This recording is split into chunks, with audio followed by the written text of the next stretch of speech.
السلام عليكم. بغيت في هذا البودكاست نهضر على واحد المشكل اللي كيعانيو منه بزاف ديال التلاميذ او الطلبه، اللي هو المشكل ديال اللغه الفرنسيه. الفرنسي ولا اللغه الفرنسيه هي واحد اللغه اللي مختلفه بزاف على الدارجه المغربيه ديالنا، لا من ناحيه القواعد اللغويه ولا حتى من النطق. فيها شي حروف اللي ما عندناش، ولكن كتبقى واحد اللغه اللي جابها لنا الاستعمار الفرنسي. حاليا القرايه او الخدمه في المغرب كتطلب انه اي شخص يكون كيفهمها وقادر انه يتواصل باللغه الفرنسيه. فاش كتسول مجموعه من الناس كتلقى بلي عندهم نفس الفكره، اللي هي اللغه الفرنسيه معقده بزاف وديال الكلميني، وهي لغه ديال العياقه. وكاين كاع اللي كيمشي بعيد وكيقول لك بلي الانجليزيه احسن منها بزاف لانها بسيطه وهي المستقبل. بصح ان اللغه الانجليزيه مهمه وخاص اي واحد يخدم على راسو فيها، خصوصا صحاب الباك، حيتاش متبوعين بالامتحان الوطني. ولكن هادشي ما كيعنيش بلي كاينه لغه احسن من الاخرى. الا كنتي عايش في واحد البلاد اللي لغتهم الاولى او الثانيه او حتى اللغه الاكثر استعمالا هي الفرنسيه، فراه انت ولا انتي الا كنتي كتهضر بها مزيان وكتعبر بها مزيان كيكون عندك بزاف ديال الامتيازات. بزاف ديال الناس كتلقاهم راسهم عامر وعندهم ما يدكار في بزاف ديال المواضيع وبزاف ديال المجالات، ولكن اللغه والتعبير ديما كيخونهم. صراحه هذا مشكل كبير، لانه كتلقى راسك كتضيع عليك بزاف ديال الفرص في الحياه فقط حيتاش عندك واحد النقص في اللغه. المشكل ديال اللغه هو واحد المشكل اللي جاي من الصغر، كاين اللي ما تعطاتوش فرصه انه يقراها وهو صغير، او لا ممكن تعطاتو فرصه ولكن المعلم او المعلمه كان شخص قاسي وما عندوش الخاطر. الحاجه اللي كتخلي التلميذ كينفر من ديك اللغه وكتولي تشكل ليه عقده من الصغر وكتفكروا فقط بذكريات خايبين. اهم حاجه باش نفكو اي مشكل ونلقاو ليه حل هو نقلبوا على الاسباب ديالو ونفهموا علاش حنا ما قادرينش نزيدوا لقدام وشنو البلوكاج اللي عندنا. الافكار اللي كنتلقاوها من الوسط اللي كنعيشوا فيه كتاثر علينا بزاف. كتلقى شحال من واحد باغي يتعلم يهضر باللغه الفرنسيه، وفاش كيبدا يتكلم بها مع الناس اللي دايرين به عائلته ولا صحابه مثلا كيبداو عليه بواحد الهضره ديال علاش ما كتهضرش باللغه ديالك، واش انت ما راضيش بالدارجه المغربيه، علاش باغي تقلدوا الاجانب. حنا عارفين ان التعليم او التعلم ديال اي حاجه كيجيب الممارسه. اليوم وغدا الواحد كيتعلم شويه بشويه، ولكن الانسان فاش كيبدا يسمع هاد الهضره هادي من الوسط ديالو فبالطبيعي يتصاب بالاحباط ولا يفكر كانه يتخلى على فكره التعلم.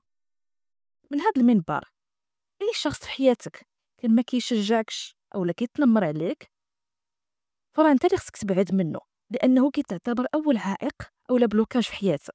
الا ما كنتيش غتعاون شي شخص فبلا ما تحبطو وبلا ما تاذيه تمنى ليه الخير وخليه. اللغه هي واحد الوسيله ديال التواصل، الهدف منها انه نفهمك اش باغي تقول وشنو هي الافكار اللي باغي توصل، ماشي باش نبان عليك ولا باش نبين لك بلي راه كنعرف نهضر بها مزيان. من بعد ما هضرنا على الافكار اللي عندنا على اللغه الفرنسيه في المغرب، كيفاش دابا غادي نتعلموا اللغه الفرنسيه؟ اولا الناس اللي مازال تيقراو في الباك في الاجازه ولا حتى في الماستر صراحه عندكم فرصه كبيره وزوينه. علاش؟ لانه الدروس تقريبا كامله راها باللغه الفرنسيه. القراءه هي واحد لاستوس ولا واحد الوسيله اللي كتخليك تتعلم كلمات جداد وتعمر دماغك بمصطلحات. انا كنصح الناس يجيو تحدي مع راسهم، يعني كل نهار غادي تقرا شي حاجه بالفرنسيه وتكون الاختيار ديالك وتكون في شي مجال اللي كيعجبك، او لا مثلا تسمع الاخبار بالفرنسيه. البروسيس ديال التعلم ديال اللغه عند الانسان فراه بسيط.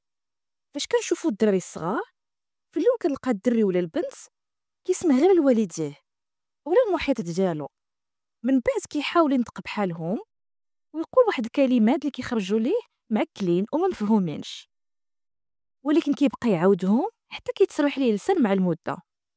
وطبعا هادشي ما كيكونش في شهر ولا شهرين، انما كياخذ واحد السنوات، عام عامين 3 سنين على حساب. نفس الحاجه كيخص يديرها اي شخص باغي يتعلم اي لغه معينه. هنا ما غاديش نقولوا بالضبط الفرنسيه، ولكن اي لغه بغى يتعلمها الانسان فالبروسيس كيبقى نفسه. كاين واحد الطريقه اللي صراحه زوينه باش انه اي شخص يبدا يدير الخطوات الاولى للتعلم ديالو اللغه الفرنسيه، هو انه تكتب واحد سبيتش او واحد الخطاب اللي كتعرف فيه على راسك، ولا كتكتب على شي موضوع، ولا فقط كتطلب من شات جي بي تي يكتب لك على شي حاجه. استعملوا الاي اي لانه صراحه مزيان في التعلم. كتاخد هاد السبيتش ولا هاد الخطاب وكتحاول تقراه، وتقراه قدام المرايه. علاش؟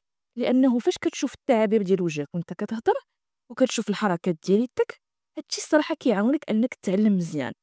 كنشجع اي طالب اولا طالبه في الفتره ديال الدراسه ديالو اولا من بعد ما خدا الدبلوم ديالو وكيتسنى الخدمه في الدومين اللي باغي، انه يدوز واحد التجربه ديال الخدمه في لي سونطر دابيل. لي سونطر دابيل صراحه هي واحد التجربه اللي زوينه بزاف، لانه كتعلمك انك تولي تهضر باللغه الفرنسيه، كيولي عندك لا كومونيكاسيون مزيانه، ومن نيت كتعمر وقتك اون اتوندون تلقى شي خدمه. كاين ما احسن من انك تعلم واحد اللغه، خصوصا اللغه الفرنسيه من عند مواليها اللي هما الفرنسيين. لي سونطر دابيل في المغرب هما اللي كيعطيوك هاد الفرصه هادي انك تكون عندك هاد التجربه هادي، وانك تقدر تتواصل مع دوك الناس بطبيعه الحال بواحد الهدف اللي هو بروفيسيونيل ماشي شخصي، انك تتواصل معاهم، ومنها نيت كتنمي القدره ديالك على التواصل باللغه الفرنسيه.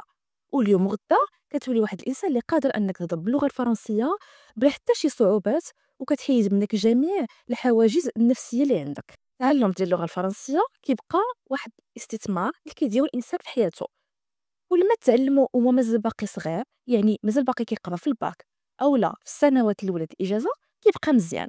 علاش؟ لانه يكون عندك الوقت الكافي انك تتعلم على خاطرك وبشويه عليك. نهار كتشد الدبلوم ديالك وكتخرج، فاش كتمشي لسوق العمل وكدوز لي زونتروتيان ما كيكونش عندك مشكل ديال التواصل. كنتمنى ان هذا البودكاست هذا يكون عاون اي شخص عنده مشكل في تعلم اللغه الفرنسيه. وخصكم تعرفوا انه ما كاينش شي شخص تزاد كيعرف اولا كيتقن شي لغه اولا شي مهاره معينه. يكفي انكم تبدلوا من الافكار السلبيه اللي تلقيتوا على الحاجه باش انكم تزيدوا القدام. كنتمنى انه يكون كلشي مفهوم وان الفكره وصلتكم. اللي عنده شي تساؤل اولا موضوع بغاني نهضر عليه، نتمنى تخليوني في التعليقات، وشكرا للاستماع.